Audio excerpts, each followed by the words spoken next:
अन्य हिंदी के एक नए एपिसोड में आपका स्वागत है। और इस वीडियो में हम बात करने वाले हैं एक ऐसे टॉपिक के बारे में जो कि शायद आपको आश्चर्यचकित कर दे, क्योंकि हम सब जानते हैं कि Tejas mark two, AMCA mark one और टेड बीएफ में जो इंजन इस्तेमाल किया जाना है ये जनरल इलेक्ट्रिक का F414 इंजन है। और हम सब शुरू से सुनते आए हैं कि ये इंजन इन प्रोग्राम्स के लिए पहली पसंद बना था। लेकिन आज के इस वीडियो में हम आपको ऐसा बताने वाले हैं कुछ जो कि आपको चौंका देगा, क्योंकि आज हम आपको बताएंगे कि दरअसल F414 इंजन कभी भी भारतीय वायुसेना या यूं कह लें जो हमारे आडा है इसकी पसंद नहीं थी। कोई और इंजन था जो कि पहले इस तेजस मार्क टू प्रोग्राम के लिए चूज किया गया था। उसको रिजेक्ट करने की क्या वजह थी और क्या होता अगर आज हम उस इंजन प्रोग्राम में टिके होते, तो आइए पूरी बात जानते हैं आज के अपने इस वीडियो में। दोस्तों, तेजस मार्क टू प्रोग्राम काफी हमारे लिए महत्वाकांक्षी प्रोग्राम है, क्योंकि ये हमारे एक नहीं बल्कि 2 से 3 फाइटर एयरक्राफ्ट टाइप को रिप्लेस करने का काम करेगा, जिसमें क्रमशः जैगुआर, मिराज 2000, मिग-29 जैसे एयरक्राफ्ट शामिल हैं। और ये एयरक्राफ्ट हमारे लिए बहुत इंपॉर्टेंट भी है। लेकिन जब इस एयरक्राफ्ट प्रोग्राम की शुरुआत हुई तेजस मार्क वन के बाद, तो ये माना गया था कि इसके लिए एक हम पावरफुल इंडिजिनस इंजन विकसित करेंगे। लेकिन क्योंकि इंजन विकसित करना कोई आम काम नहीं है, कोई मामूली काम नहीं है, इसमें बहुत सा समय लगने वाला था, तो उस समय कुछ ऑप्शंस थे जिनकी तरफ देखा गया। और फाइनली 2010 के आसपास वो समय आया जब तेजस मार्क टू प्रोग्राम के लिए इंजन को सेलेक्ट किया गया। इंडियन एयरफोर्स ने शुरुआत से ही EJ-200 इंजन, जो कि यूरोफाइटर टाइफून में इस्तेमाल किए जाते हैं, उनको अपनी पहली पसंद बनाया था और उसी को भारतीय वायुसेना ने फेवर किया। अब क्योंकि ये इंजन काफी रिलायबल थे और फॉर्मिडेबल यूरोफाइटर टाइफून्स को पावर करने वाले थे, इसीलिए भारतीय वायुसेना का जो कॉन्फिडेंस था वो इन इंजन्स पे काफी ज्यादा हाई था। और कहा तो ये भी जाने लगा कि उस समय एक नई अप्रोच देखने को मिली थी, जहां पर किसी सिंगल फॉरेन सप्लायर पर अपनी जो डिपेंडेंसी है उसको ना बढ़ाते हुए जो अलग अलग सप्लायर्स हैं इनको ध्यान में रखकर इस कदम को आगे बढ़ाया गया था। अब इंजन क्योंकि किसी भी एयरक्राफ्ट का सबसे इंपॉर्टेंट कंपोनेंट होता है, तो इसका अच्छा होना बहुत जरूरी है। और ये माना जाने लगा कि जो पहला तेजस मार्क टू का प्रोटोटाइप होगा वो EJ-200 से ही पावर्ड होगा। लेकिन बाद में तेजस मार्क टू प्रोग्राम में कई मेजर मॉडिफिकेशंस हुई, जिसके बाद पावर रिक्वायरमेंट लगातार बढ़ती रही। और एक समय ऐसा आया जब भारतीय वायुसेना और एरोनॉटिकल डेवलपमेंट एजेंसी दोनों को ये एहसास हुआ कि EJ-200 engine Tejas mark to की जो पावर रिक्वायरमेंट है उसको पूरा करने में सक्षम नहीं होगा।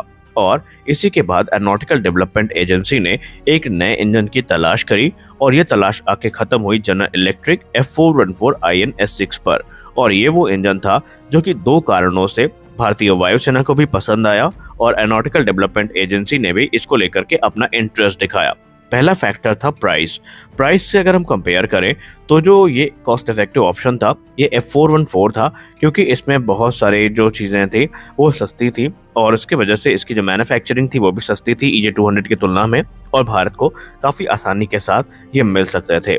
दूसरी बात थी पावर रिक्वायरमेंट की बात करें तो जो F414 इंजन था इसमें जो पावर आउटपुट था ये ज़्यादा था, जो कि भारतीय वायुसेना की रिक्वायरमेंट को पूरा कर सकता था। क्योंकि जैसा मैंने पहले भी कहा कि तेजस मार्क टू प्रोग्राम लगातार चेंजेस से गुजरा और इसने इंजन सिलेक्शन को कंपलसरी भी कर दिया था। एयरक्राफ्ट का जो शुरुआती प्रपोज वेट था वो तकरीबन 14.5 टन था, लेकिन बाद में कस्टमाइजेशंस और मॉडिफिकेशंस होती रही और इस एयरक्राफ्ट का जो वेट है वो 17.5 टन पहुंच गया। और क्योंकि अब वेट काफ़ी बढ़ा था तो ऐसे में एडिशनल जो कि 8 न्यूटन का थ्रस्ट जो F414 ऑफर कर रहा था EJ-200 की तुलना में, ये भारतीय वायुसेना को ज़्यादा अच्छा लगा। और यही कारण है कि इस एडवांटेज के चलते भारतीय वायुसेना ने जो F414 इंजन है इनको सेलेक्ट किया और EJ-200 को रिजेक्ट कर दिया गया। इस समय तकरीबन 16 की संख्या में जनरल इलेक्ट्रिक F414 इंजन जो है ये भारत को डिलीवर किए जा चुके हैं, जो कि तेजस के इनिशियल प्रोटोटाइप्स को प्रोपेल करने का काम करेंगे। और बाकी के जो इंजन्स हैं ये भारत में ही बनाए जाएंगे। और हमने कल की रिपोर्ट में आपको एक बुरी अपडेट के बारे में बताया था कि भारत की एक बहुत बड़ी उम्मीद पे पानी फिरा है। और या यूँ कह लें शायद हमारी उम्मीद थी, क्योंकि हमारी संस्थाओं को जाहिर सी बात ही सब पहले से पता रहा होगा और उन्होंने बताया नहीं होगा। और वो ये था कि कुछ लोग ये मान के चल रहे थे कि जनरल इलेक्ट्रिक के साथ तकरीबन हमें 400 से ज़्यादा F414 इंजन्स का निर्माण भारत में करना है। तो ये माना गया था क्योंकि ऑर्डर्स काफ़ी बड़े थे तो हमें इसकी TOT, IPR और एक्सपोर्ट राइट मिल सकते थे। लेकिन ऐसा नहीं हुआ है और एक झटका लगा है, क्योंकि जनरल इलेक्ट्रिक को लेकर के सोर्सेज ने ये कहा है कि भले ही भारत को 80% ट्रांसफर ऑफ टेक्नोलॉजी इस इंजन की ऑफर की जा रही होगी, लेकिन जो इंटेलेक्चुअल प्रॉपर्टी राइट्स हैं ये जनरल इलेक्ट्रिक अपने पास रखेगा। इसके अलावा जो एक्सपोर्ट राइट है ये भी जनरल इलेक्ट्रिक अपने पास ही रखेगा। कहने का सीधा मतलब ये है कि अब मान लीजिए भारत अपने मन मुताबिक कोई बड़ा मॉडिफिकेशन करना चाहे या अपग्रेड करना चाहे तो भारत बिना जनरल इलेक्ट्रिक की परमिशन के ये काम नहीं कर पाएगा। भारत को पहले जनरल इलेक्ट्रिक से परमिशन लेनी पड़ेगी। जब जनरल इलेक्ट्रिक सहयोग करेगा तभी भारत इस प्रोग्राम में अपने कदम को आगे बढ़ा सकता है। बिना परमिशन ये काम थोड़ा मुश्किल है। इसके अलावा अगर हम एक्सपोर्ट राइट की बात करें तो इसको समझने के लिए अगर हम सबसे आसान शब्दों में बात करें तो वो ये है कि मान लीजिए हमारे पास हमारा कावेरी इंजन बन के तैयार होता और हम उसका इस्तेमाल तेजस में कर रहे होते, तो अगर हम किसी भी देश को बेचना चाहते वो एयरक्राफ्ट तो हमें किसी तीसरे देश से पूछने की जरूरत नहीं थी कि क्या हम इस एयरक्राफ्ट को बेच सकते हैं, क्योंकि सारे कंपोनेंट्स हमारे होते और इंजन भी हमारा होता, इसलिए उस पर अधिकार भी हमारा होता। लेकिन अब फॉर एग्जाम्पल आपने अर्जेंटीना के केस में क्या देखा? अर्जेंटीना के केस में तेजस में सबसे बड़ा अड़ंगा क्या था कि तेजस में ब्रिटिश कंपोनेंट थे, जैसे कि इजेक्शन सीट। अब फॉकलैंड वॉर के बाद अर्जेंटीना और ब्रिटेन के बीच में तनाव चरम पर था और ब्रिटेन ने एम्बार्गो लगा दिया, यानी प्रतिबंध लगा दिया कि ब्रिटिश कंपोनेंट के साथ कोई भी एयरक्राफ्ट अर्जेंटीना को सप्लाई नहीं किया जाएगा। तो यहाँ पर अगर भारत तेजस को बेचना चाहता या भारत तेजस को ऑफर करता, जो कि भारत ने किया भी था, तो पहले उसे ब्रिटेन से परमिशन लेनी पड़ती एक्सपोर्ट की कि क्या हम आपके इजेक्शन सीट के साथ एयरक्राफ्ट को एक्सपोर्ट कर सकते हैं। अगर परमिशन मिलती तभी भारत ये काम कर सकता था। तो यही चीज होती है एक्सपोर्ट राइट कि भारत को अगर F414 इंजन के साथ किसी ऐसे देश को बेचना पड़ा एयरक्राफ्ट जिसके संबंध अमेरिका से अच्छे नहीं हैं, तो भारत को पहले अमेरिका से परमिशन लेनी पड़ेगी। इनफैक्ट अगर भारत किसी भी देश को ये एयरक्राफ्ट बेचना चाहेगा तो भारत को इस अमेरिका से परमिशन लेनी पड़ेगी कि हम आपके इंजन के साथ इसको बेच सकते हैं या नहीं। अगर क्लियरेंस मिलती है तब भारत डील को फाइनलाइज कर सकता है, अन्यथा वो डील होना बहुत मुश्किल है। फिर भारत को एडिशनल जो ऑप्शंस हैं उनके तरफ देखना पड़ेगा।